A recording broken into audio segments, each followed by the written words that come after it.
Hello and welcome to the Nico G Art and Comics podcast and web show. Today we'll be sitting down with writer Travis Gibb talking about his comic projects, books he loves, and just generally the craft of writing.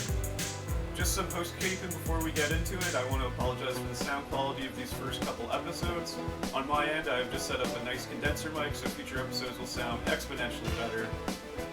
Thanks for putting up with it. We got a lot of great creators coming up in the next couple weeks, so please like and subscribe, and let's get into it. So let's get started. General introduction, where are you from? How old are you? Okay. Age, sex, and location. I am Travis. I am a male. I am 40 years old. And I create Broke Down in 4 Dead Bodies is what I'm primarily known for, but I do have a few different comic book works. Okay, cool. How long have you been making comics? I started in 2003, but I took about a 10-year break in between to raise my daughter. So I have been doing it for a long time. So it's really interesting because I have a unique perspective because I was in the old school days before Kickstarter and, you know, what it was like to hustle in cons and print 100 and hope you make money to the nowadays where you can do Kickstarter and do all sorts of things and cons are on the back burner. Cool. Have you always been interested in making comics? No, my primary love was film. I really wanted to be a filmmaker. I loved Quentin Tarantino. I loved Kevin Smith, and I really wanted to get into that realm. But when I went into film school, I really learned that I really just love to write. I really love to create stories. And even though I had been collecting comics all my life, comics weren't like an option. I didn't know how to find an artist. I didn't know how to do that. But once you started creating stories and realizing how expensive film was, comics actually looked like the cheaper option, believe it or not, which is, I'm sure a lot of people thinking about comics. Comics is a cheaper option. Yeah, it's cheaper than film. For sure. Now, are you like scripting like solely comics and movies, or is writing straight prose or poetry something you're interested in too? No, I don't write any of that stuff. I actually have horrible grammar, believe it or not, horrible grammar and spelling. So unless it's a play, a screenplay, or a comic, I tend not to write it because I'm not really good at full exposition. So I try to stick in the script format, you know, and obviously I have editors that help me. But yeah, I try to stick to my strength. I have written, you know, prose. I've written, you know, there was a book that our church wrote, and they wanted to, you know, have a story about brokenness. So I have written stuff like that, but primarily if I'm telling fictional storytelling, it's going to be in comic book form. Cool. Have you ever drawn your own comic? No. I can draw a Ninja Turtle really well. Where I was born, I'm from where the Ninja Turtles were formed. So I'm from New Hampshire, where Eastman and Lard, and I'm about the age where they were still doing cons and meeting them. So I did all sorts of classes. I've even learned from them how to draw a Ninja Turtle properly. But because I know how to draw a Ninja Turtle so well, I never learned basic anatomy. My things have big giant cheeks, and I just can't go backwards to get human anatomy really well. That's a question I always like asking the writers, just because some of them will be like, no, like I can't, and then other people will be like, oh, I like diagram or I rough out the stories kind of thing. So I always wanted to do the Bendis thing, like early Bendis, where he just took photos and then like rendered them and drew on top of them. But he actually had his degree in art, so. Have you ever seen Neil Gaiman's roughs that he does for his artists? Yeah, I saw it. He like makes little zines, like little zines of them. Yeah, I took his master class, so I saw him. You know, he took a thing from Sandman and how he draws it. It was pretty cool. What was the first comic you remember buying or reading? So the first comic I remember buying, darn, I can't remember. I think it's Amazing Spider-Man 127. It's an issue of Spider-Man where Sabretooth actually comes after him. My grandmother had got one of those magazine descriptions, you know, and picked me to get Spider-Man for the next 12 months. And that's kind of what started me on it. And then I started getting a love for comics, so I started buying it as much as I can. But yeah, that was my first. It's not the most exciting one. I thought Spider-Man was just fighting Sabretooth, and that was it. But Yeah, once I started getting out, it was full on. In fact, from that issue of Spider-Man, I've collected Amazing Spider-Man all the way through. I have not missed an issue of Amazing Spider-Man since I was 11 years old. What's your favorite comic? Favorite comic is like comic line or individual issue because those are two different. Yeah, oh yeah, either or, man. So my favorite comic of all time, and this is going to really shock people because it's not one that would normally be said, but Crimson #7. So Crimson is a story that not a lot of people know because it's you had to be an early 2000 comics fan. Cliffhanger. Yeah, Cliffhanger Comics. Crimson #7 is an issue where Alex Eldar, the vampire, goes into a restaurant with a bunch of angels, and there's 6 angels there, and they're deciding whether or not he dies. And like 3 of them vote to kill him, 3 of them don't, and then Lucifer comes in at the end and is the deciding factor. For some reason, that was just amazing to me, and I would buy that book anytime I see it. There's just something that I really love about that. So favorite comics, comic series of all time, something I read over and over again on a regular basis. It used to be Preacher. You used to be Preacher. I used to love Preacher, but really, I just recently read Lock and Key, and I think it's gonna trump it. I really love Lock and Key. And it's not that I don't love Sandman and all those other ones, but for pure like Sandman, you have to be in a mood set for Sandman. For Watchmen, you have to be in a mood set. Preacher, I don't need to be in any mood set. If I just want to have a good time and laugh, I read Preacher. Sometimes for Sandman, you also not only need to be in a Sandman mindset, but a Shakespeare mindset. Like those retellings of like all the Shakespeare stuff in there. Right, you have to be ready to think. You have to admit. I mean, he's not Neil Gaiman's not Grant Morrison, right? You don't have to read it and then read it 4 more times and then make sure you understand it after you read a blog that explained it to you from somebody else. Yeah, for sure. Do you have a favorite artist? So my favorite comic artist, that's really hard because I like a lot, but I'm not an art guy, so I don't go hunting down art. Probably my favorite artist would be probably Joe Mad. I really like Methodist stuff, especially his old school Battle Chasers and like old X-Men. That stuff is just so fun and vibrant. He would probably be my first, with a close second being George Perez. I mean, the old classic, his art, his style is just amazing. Nice. What's more unforgivable for you, a good story with bad art or a bad story with good art? Both. I'm in the middle of the road. Like, I've read really good writers who that art is just unsellable.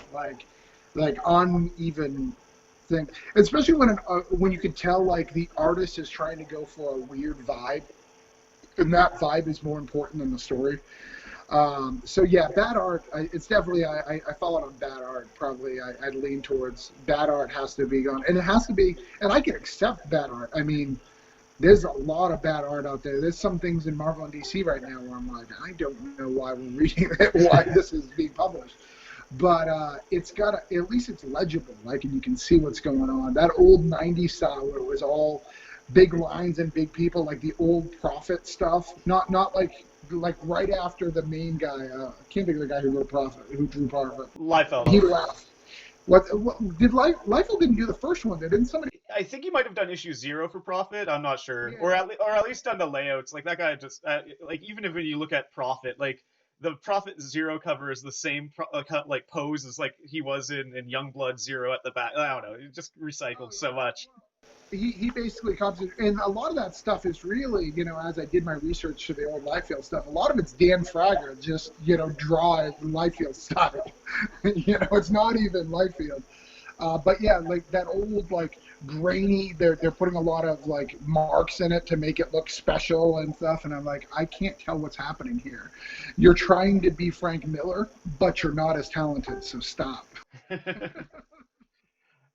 you read many foreign comics at all? Not at all. I'm stripping Marvel, DC, and Image. I mean, I have a huge budget of comics. I spend about $40 a week on comics with a 45% discount. So I get a stack about this big a week on comics. I mean, not lately. It is here. So I read almost all of Marvel. I read a lot of the DC stuff, but it's really the Batman stuff. I tend to do the darker stuff. I don't do the JSA or Superman or Wonder Woman stuff. But if it's in the Bat family, I probably get it. Um, and then I'll get major runs, right? Like when Bendis jumped on Superman, I read it for a little bit, but I don't ever stick to it unless it's Batman related. And then I get most of the Image line, and then most of IDW and Scout. If you're ever interested in checking out some Euro comics, Humanoid Press, they got some Okay. really good back issues. Like there's one book called Carthago. It's about a giant shark, like prehistoric shark. It's something like 300 pages and like $25. It's Yeah, fucking nuts. there's a book for Humanoid that I wanted to read. I'm actually going to Google them right now to tell you what it is. It was a Humanoid book, and I was like, I've never heard of this company. And then like my comic store was like, how could you have never heard of this company? Have you seen Jodorowsky's Dune ever? Yeah, yeah, Yeah, so Jodorowsky took this Dune pitch and made a comic way back in the day with Mobius, and that was kind of like the seminal start of humanoids. Eventually, they did Meta Barons too, part of the same universe. right. Travis Charest did a lot of that. But yeah, good stuff. I will occasionally read a heavy metal. I'd like to read it more, to be honest. I'd like to get it on a regular basis, but it's just hard to get it. And I like to read. I read the Doctor Who magazine, so I guess that kind of counts. The comic in the middle. But really stopped that a couple of years ago. Yeah, I don't know what the book is. I'm actually looking at their release schedule, and it is none of these books as the one that I was like, I need to read this. Do you have any advice for someone wanting to start creating their own comics? Don't. There's too many people doing it. Um, you're never gonna make it. No, no, no, no. If you're gonna do it, really do the work. So a lot of new creators, they see Kickstarter, they see these things as free money, and it's not free money. It's not even close to free money. It's probably the hardest money you'll ever earn. It's really, really hard. It takes lots of hours and lots of work. But if you do the work beforehand, finish your book, do as much pages as you can, you're gonna see the difference, and that's the difference between someone who succeeds on Kickstarter and doesn't. The other thing is figure out what you want. If you want to be published by a publisher, you may not want to go the Kickstarter route. You may want to just create the book and start pitching it out, because a lot of them, unless you're making it really big on Kickstarter, they're not going to take that second. Even though there's a very small percentage of people who buy on Kickstarter that buy in comic store, that small percentage is enough to shoo them away. So be careful when you're doing that. Second thing is spend the money to do the right stuff. Pay for a letterer. A bad lettering, you can tell it's unprofessional, and you don't want to do it. It's a big deal. So if you get a bad letterer, your book may not succeed, and you're not going to know why. And it's probably bad lettering because nobody can read it. Good points. Do you have a general tone you shoot for when you're scripting, or do you prefer like a variety of tone, subject matter, etc.? Uh, so I prefer crime. Crime is my biggest push. So I love crime. I love the crime genre and how it feels. I want to be known as a crime guy, which is funny because recently I'm doing a lot of projects that aren't crime, but it tends to be suspenseful. My strength is in my dialogue. I'm very Bendis in that work. I love dialogue. I love a strong dialogue in my script. So I tend to write in that manner when I write stuff. But I kind of started to develop a style, of how to tell a story, and I really worry about page turns. Page turns are super important to me. Chuck Dixon wrote in the back of a Nightwing book one time that every 5 pages something has to happen, and like I live by that. So if you read my books, you'll be like, something major plot-wise will happen every 5 pages as you switch. That's a neat one for sure. I haven't heard that every 5 pages. That's pretty good. Yeah, it's for something. It's he explains it as it's to tell the story to keep people interested and to keep people moving. So the plot has to move every 5 pages. So if you did 5 pages of the plot moving forward, you're not doing it right. So Neat. One that came from Brubaker that I had heard that I think is a pretty good rule for letterers out there. We were just talking about lettering. Uh, or I guess writers too. Don't have more than 30 words in a word balloon as a general rule. It's always going to look really, like, I don't know, shaky after that. Like it's just going to be a block of text. So it may as well be yeah, a paragraph at that point. Well, and you gotta build the art. If you're gonna do that, you gotta build the art to do that. Yeah. That's the hardest thing to do. Is I want a big long villain monologue, but Yeah. also want him to beat up three guys in the page. Like those aren't probably gonna work out for you. What new projects do you have coming up? Um, so I have several. Right now on Kickstarter I have a book called Parallels, which is a collection of my anthologies. So when I do anthology books, I'm very strategic on it. So I make sure that I own everything when I do an anthology, and that I can reprint it within a year. So what I've done is I've collected my anthologies that I did last year into one little volume, which is really cool. And I really encourage you, because that's another new creator tip, doing something similar, because it gives you another book at the table. All you got to do is print. It's not going to sell crazy, but it gives you an extra thing to add. And even if you never print it, it's also really good for Kickstarters as a digital reward or something. Nice. So I'm working on that. In July, I got Voodoo Nations. I believe you'll be drawing something of that as this interview is being played. Yeah. So Voodoo Nations is a book about two missionaries that go off to Brazil. In Brazil, they get attacked by this voodoo priest. And as they flee to get away from him, they go to New Orleans and find more voodoo people. So they find out that the voodoo is far bigger than they ever imagined, as they go to different places and have to deal with the repercussions of their first interaction. So that's that. I also have two work-for-hire books that are being worked on right now. One of them is called Sacrificial Lambs, which is a vampire story. It will probably be one of the first post-COVID vampire stories. It's about vampires having to do crazy things because they haven't been able to get their feedings because of the COVID-19. So that'll be kind of cool. And then I've got a fantasy book coming out later this year that's created in a world where there's no land, there's just islands, and there's a whole bunch of islands that govern everything. And because of that, there's a lack of oxygen. So everybody has little oxygen masks or bracelets that they get their oxygen for. And basically everything is on time. Every breath is closer to your death. You know when you're going to die because you're only allowed a certain amount of oxygen to live there. And basically, this fantasy group wants to change the status quo from this oxygen living world to something else. And then last, what I'm most known for is Broke Down and Four Dead Bodies. So Broke Down and Four Dead Bodies, we're on issue 4. We're 10 pages in right now, so we're chugging right along. So that'll be released later this year. And that's finishing that miniseries, so that'll be really cool. A lot of people are really excited about it. They just got issue 3 earlier this month. No, like last month or 2 months ago. So that's pretty exciting. Nice. Are you going to do a trade for that? We are. I'm going to wait probably a year to get rid of the stock before I do a trade, and I want to do a digital edition. I want to do not a digital edition, a director's cut. I want to do some things that I want to change, not drastic plot-wise, but like in the first issue, for example, I started doing gray backgrounds to show flashbacks. And it just didn't work. So I want to go back and color that. I want to add a few pages. So I'm going to wait to do the trade.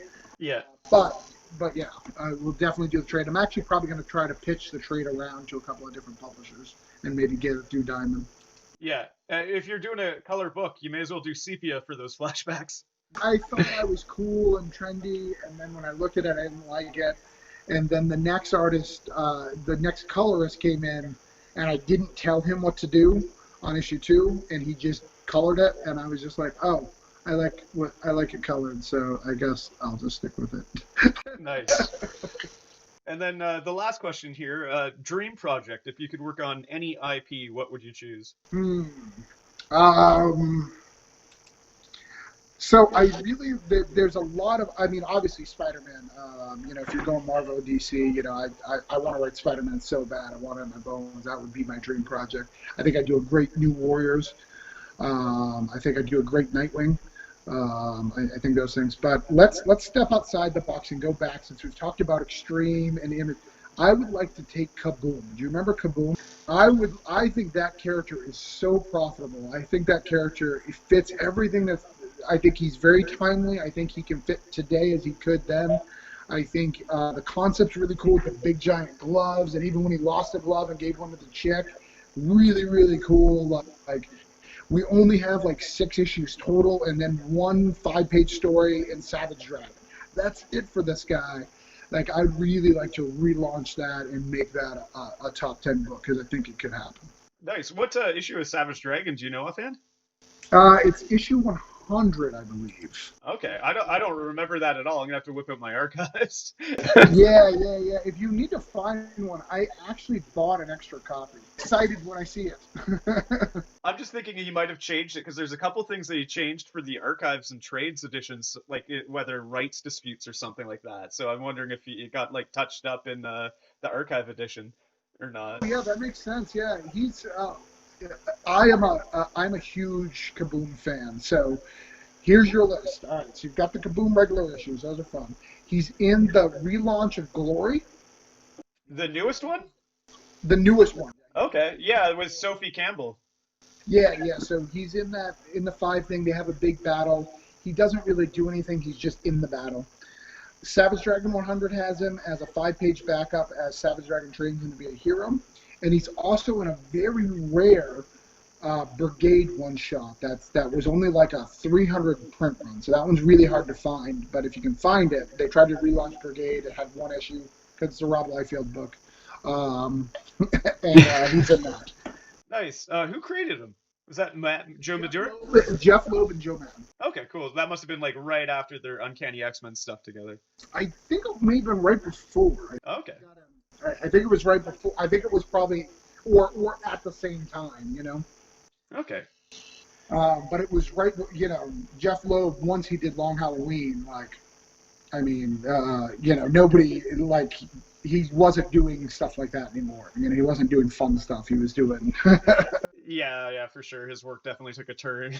I never anticipated the Kaboom thing. Like, for me, Kaboom just brings back, I don't know, I was like 8 years old in 1997 reading Wizard and just seeing this Kaboom guy with his blue hair and his gloves.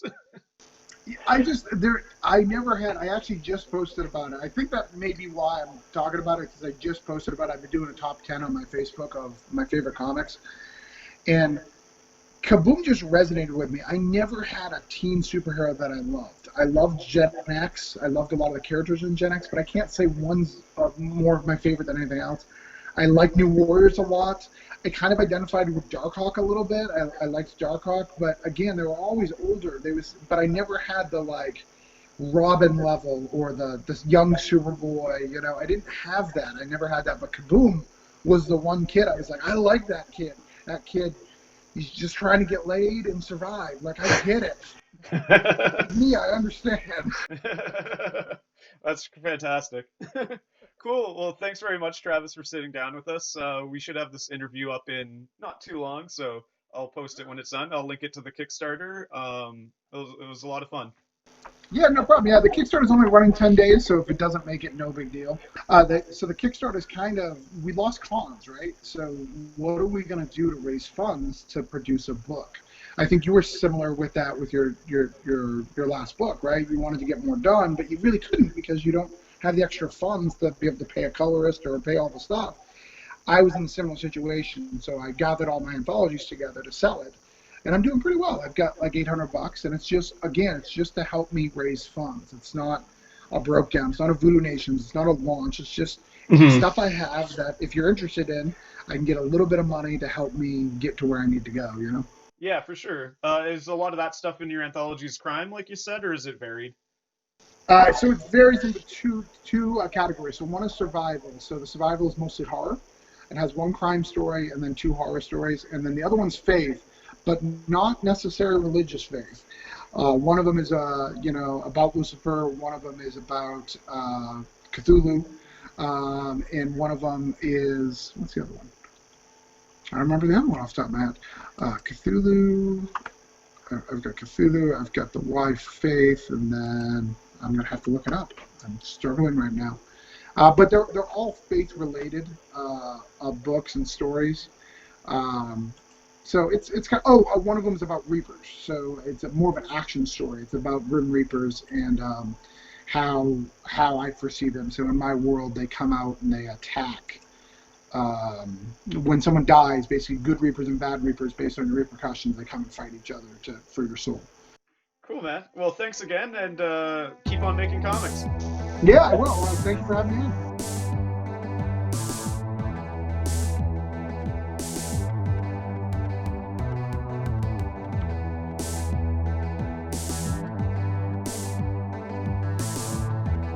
Thanks again, Travis, for coming and talking to us today.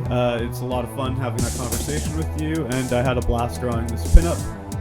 This is for his upcoming Kickstarter for Voodoo Nations. It was a lot of fun to draw. I think this is probably one of the fastest pieces I've ever inked, and it was pretty loose pencil-wise, so it was a lot of fun. Got to draw a couple flowers. I always like doing that. Anyways, thanks again, Travis, and all the best in the future. Keep on making comics.